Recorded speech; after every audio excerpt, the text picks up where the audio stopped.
I was playing at 2500 ELO for a month. I thought that was my peak ELO and that I couldn't climb any higher than that. I played to get better, but no matter what I do, I just couldn't make it work. I was curious, can somebody like me who is playing mostly solo, without having someone to coach me or give me advice, could actually make it to 3000 ELO? So I decided to start an adventure, a journey that would make anyone go insane because we all know what kind of player we can meet in our games. So without further ado, this is how I reached 3000 ELO on Faceit as a solo player.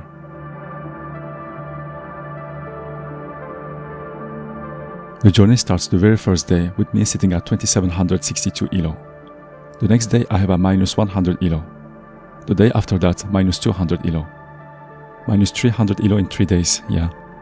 That's not looking good for someone who started his road to 3k ELO journey. I managed to not lose any more ELO and stay at this range, at least for the next 6 days. This is where you want to hear that I am starting to climb again, but it won't be the case. I start my day 9 with 2300 ELO, minus 400 ELO in 9 days. This is so tragic. The next day I have a minus 75 ELO. At some point this will stop, right? It cannot get any worse than that, right? Joke's on you. Just look at day 11. 2135 ELO. That's insane.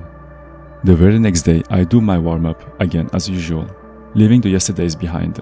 Start a fresh new game, new day, new me, hoping to finally get more wins than losses.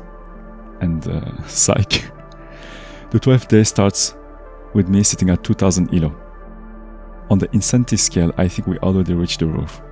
Who among you has lost 700 ELO? I even had the opportunity to play a Faceit level 9 game. It was unfair because I could clearly see there was a name difference there. But come on, what's wrong with me? Was I boosted to begin with? I don't think so, right? Right? I mean, the amount of lost streaks couldn't just be due to luck. Something was off. I had to change something. I managed to climb back to 2500 ELO within the next 7 days. The next 10 days I got plus 200 ELO. I cannot tell you how surprised I was to know that I didn't get minus 300 ELO by now. It's almost like I see the game differently now. At day 32, I crossed the 2800 ELO mark. At this point I can feel that the games are much more different. It will take 20 days for me to break the 2900 ELO mark. Day 50 will be the time where I would be the closest to my goal. I knew at this point that it was just a matter of time before I hit 3k. I was getting close, and for some reason I don't know what happened. Within 3 days I lost 300 ELO again. So close yet so far. It will take me approximately 10 days to get 200 ELO back, 10 more days to get 100 more ELO. And finally at day 74, the moment I was waiting finally happened. I have one. Yeah, what? Can we go full contact? Yeah, okay. Just wait for it. We try to take city and go somewhere mid or something. If he's somewhere. Yeah, try to push towards it. Maybe cave second guy.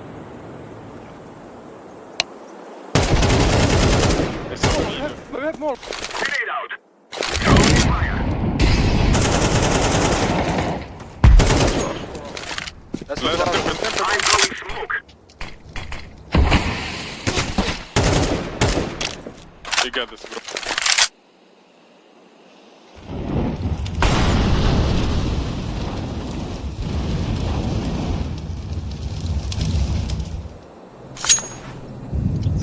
Outside. I'm taking it.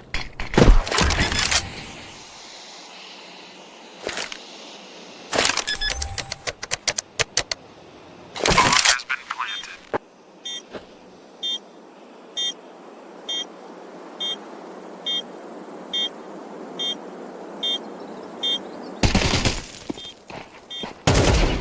Nice.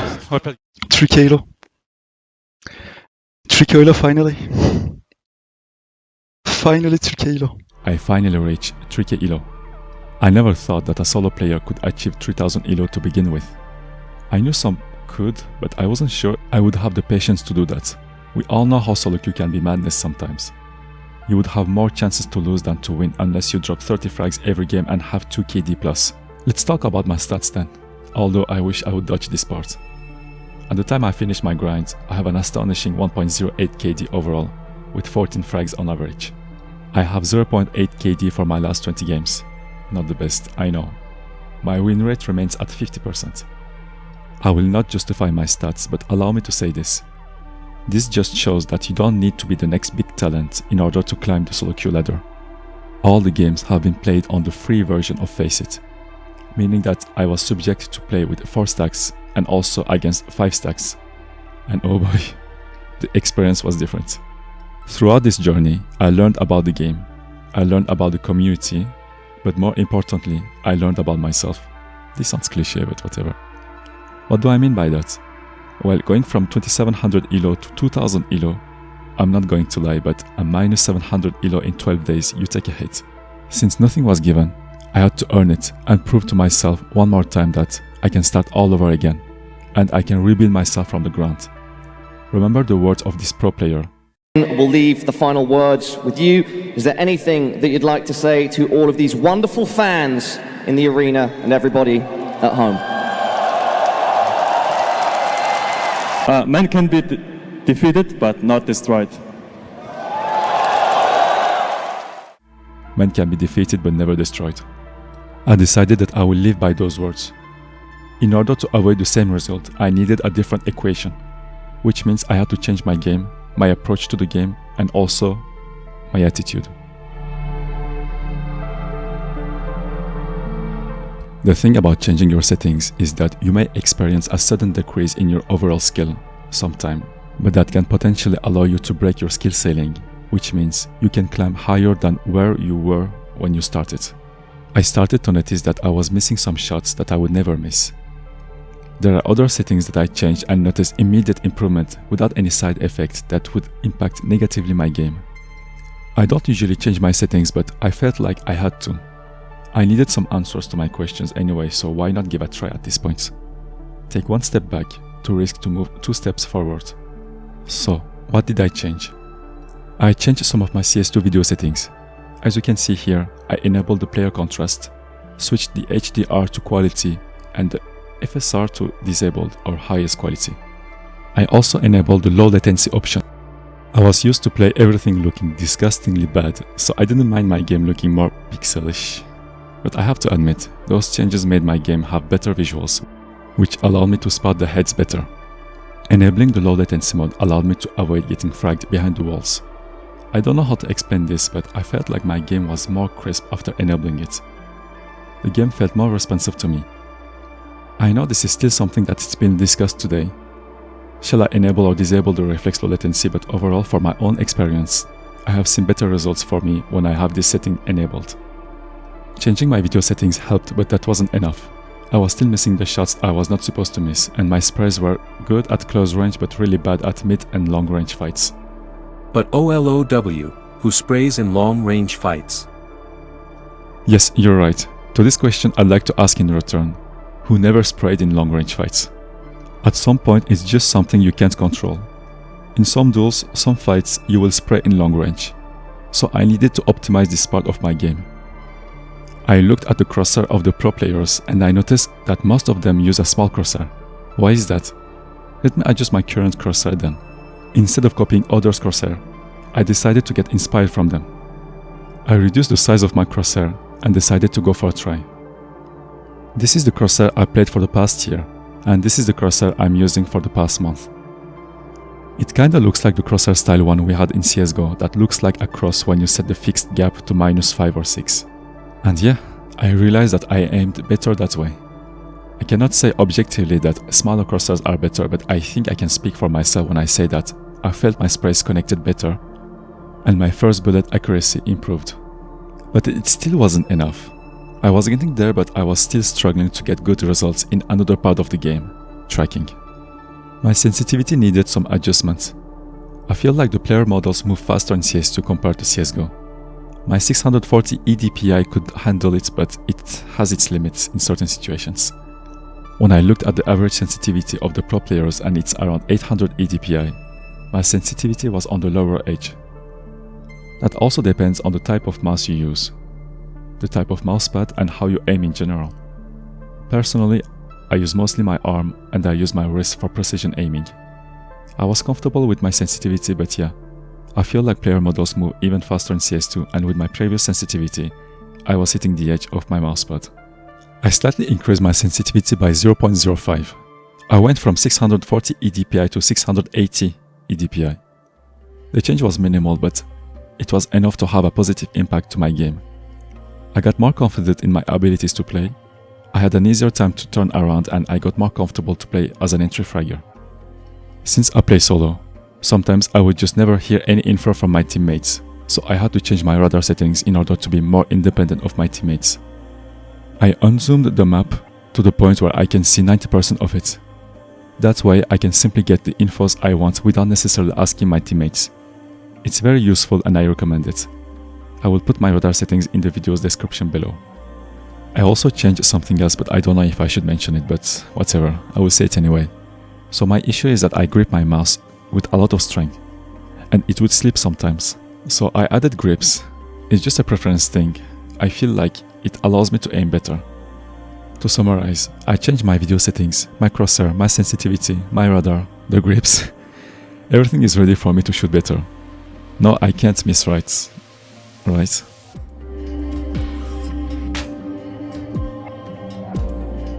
I thought that I had enough knowledge, enough awareness of the maps, but I was wrong. There was more depth about the game that I was not aware of. I was wrong thinking that my 2000 ELO playstyle would fit or be enough for me to reach 3k ELO. Timings, off timings, post-plan situation, retake coordination, positioning, entry path, patterns, utility knowledge. The list can go on. It just shows how much depth CS has in terms of knowledge. I needed to explore more about them, learn more about the macro and the micro. My knowledge was limited and my aim alone couldn't save me. If I don't change this now, I'm afraid I will face the same outcome. To do that, I could maybe call a coach to help me with that, maybe. But I'm used to do things on my own. Since I'm a dedicated solo player, why not try to learn about this game by myself? I watch pro demo replay, live streams of high ELO players, and I watch how they play in different given situations, how they play every situation possible. I tried the different stuff they did and replicated things that worked consistently, whether it's a certain angle to hold or a certain smoke to throw. I had so many questions and I tried to understand. For example, why do I need to stay alive in that situation? What do I have to pick here, for example? What is my next step going to be? When do I need to rotate? It was crucial for me to understand the different plays that the Ts or the CTs can do. If I get an entry in a given area, what would that achieve into the round? I can even go further, but you get the idea. I strongly believe that observation is a skill that must be used in order to improve without getting any help from the outside. Though if you feel like you're stuck, you can still ask the help of your friends. I don't know, maybe ask a CS coach. Nonetheless, I recommend you to watch this video until the very end. Maybe the additional information I'm going to provide to you might get your interest. So I improved my aim, I got more knowledge about the game. What's left then? I feel like I'm ready now. No, my friends, I wasn't. There was one more thing that I needed to change, and this one was not something that could be changed in an instant.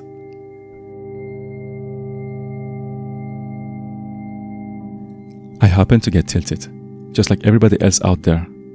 I had to learn how to control my emotions. If I wanted to play at my best, I had to make sure that I stay calm at any given situations. I know some players play better if they are tilted, but there are some who play worse. It is totally natural. Though there's one thing that I wish people would do more often is the fact that they stay focused in the current round. Too many times where players complain because someone did this or didn't do that. So what? You will meet players that will not even communicate or say any info. We all know that a good communication can lead to victory. But what if you get matched with players that don't talk though? This is something we cannot change when we play solo queue. The teammates you get. Are you going to let this situation to get you mad? Your teammate didn't ban the map you wanted to avoid, so what? What are you going to do? Complain all game before the game even starts? If you want to play your best, you need to stay away from every distraction possible, and by that I mean, if a teammate starts to get out of his player frame and tries to mess with you, in my opinion, you should just instantly mute that person. You didn't start a game to argue with a stranger on the internet. You started this game to pop heads and play good CS. In my journey to climb the ELO ladder, patience and not complaining were the key assets in my ability to improve my game style. By that I mean I tried to avoid getting tilted as much as possible. whether it's against my teammates or against myself. I maybe play bad today. It's okay, I'm human. I learn from my mistakes, and tomorrow I will play differently and hope to get a different but better result. The -700 ELO, my friends. I could complain about my teammates. I could express my frustration, maybe. But those things wouldn't change anything. I just have to move on and proceed to my next game. Complaining during the game or after will not change anything. If there are problems, there are solutions. If I had to lose 700 ELO in order to earn 1000 more, so be it. I believe it's important that we learn from experience so we can change, and the next time we are going to face a challenge, this time it will be different. Because we are not the same person we were back then.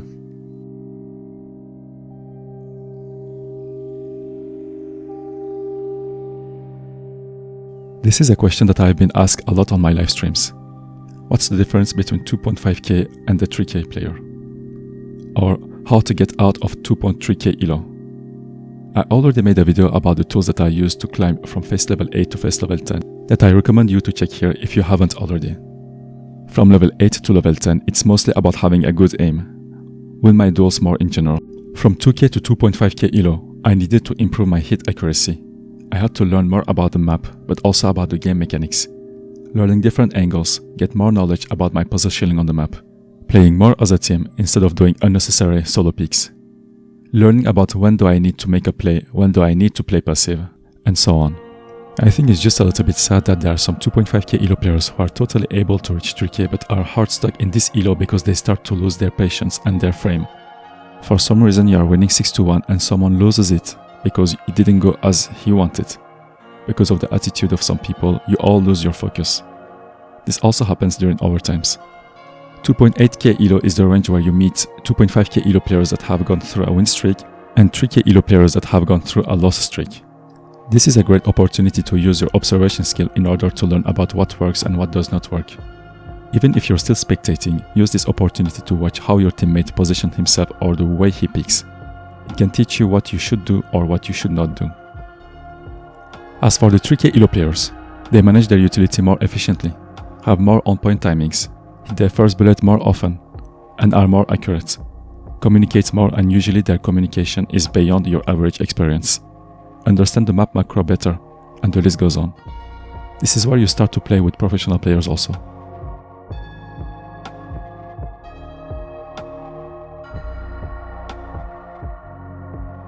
I can almost create an entire video about proper communication in CS2, but I think it's best to not complicate things.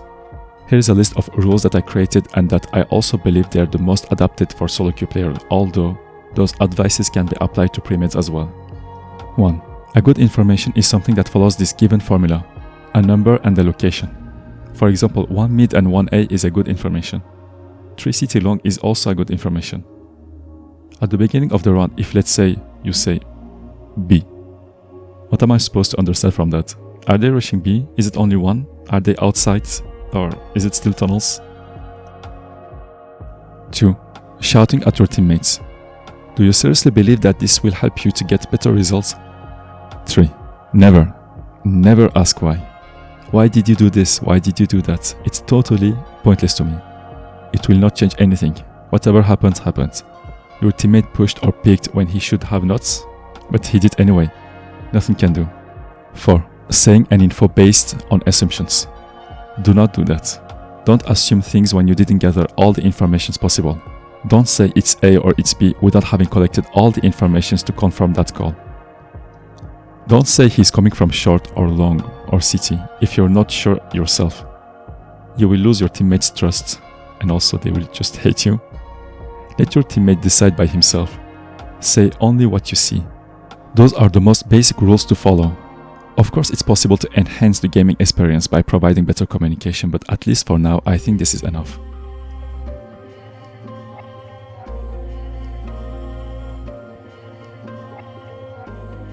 In this chapter, I want to share with you one smoke lineup for each map that actually helps me to increase my chances to win the round. Of course, there are tons of smoke lineup videos out there, but I want to share with you the ones that I used the most and were the most effective for me during my journey to 3k ELO. On Ancient, obviously it's the mid-elbow smoke. This one helps the CTs to deny access to the Ts to cross mids, and as for the CTs, it helps them sometimes to get a good timing push on lane and get not only a frag but also some information. Anubis. For me it was the camera smoke. Coupled with a molly, taking A with smoke execute has never been easier.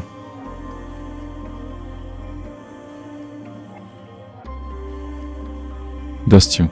I happened to use the city smoke from short in order to create a second angle to attack the cities from.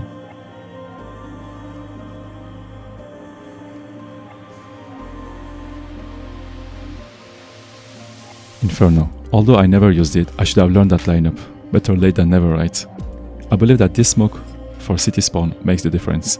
The boost area is also covered.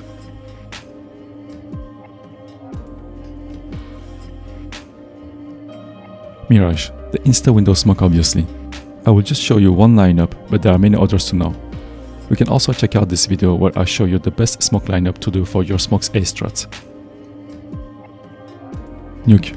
It's the outside smokes, but that's 2 or 3 lineups to know, and it's not convenient for this chapter, so any smoke that covers an angle is good. Smoking A main or one of the doors in B also works. Train. Honestly, I must have played this map at most 10 or 20 times, and I always throw that smoke Ivy.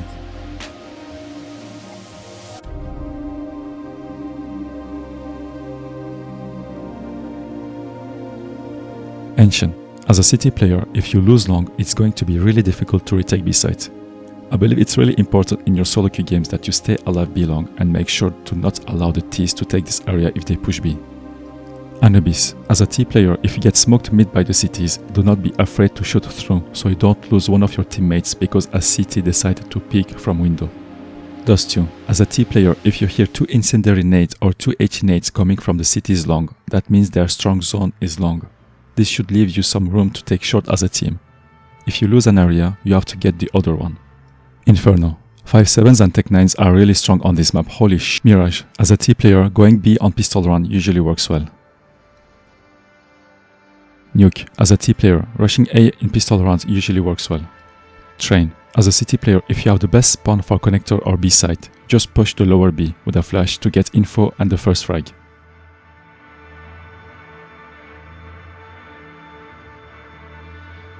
I believe that as a solo player, it's really important you have solo strats that you can execute for yourself.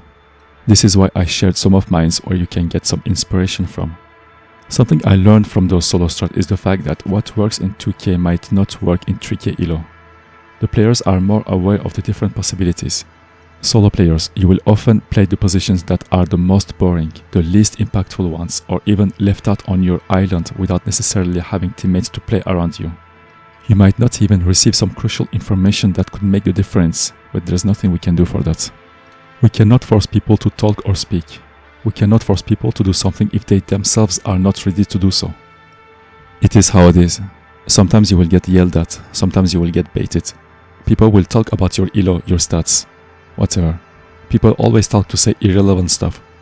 People always talk, man. Even though when I tell them to only speak to say info. I wish people would speak only to say productive things, but I guess that will remain something that belongs to the world of impossibles. As a solo player, you will meet different players with different strengths and weaknesses, different personalities. If you lose your focus and if you are concerned with what your teammate did or did not, you will lose your focus. You might play worse than what you started with and miss the shots that you were not supposed to. Solo queue is a place where mistakes will happen. If we were all that good, we would all have been playing for different professional teams already. We will make mistakes, so will our opponents as well. Nonetheless, solo queue is a great tool that you can use if you want to challenge yourself and improve as a player.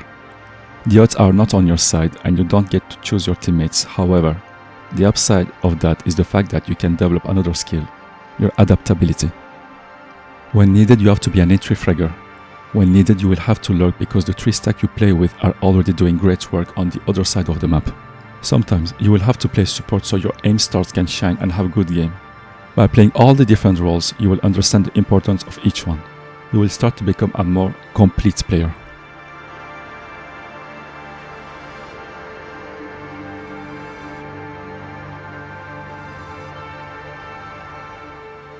Despite that, if you think that you still need help or need someone to give you some advices, I can review your Faceit demo.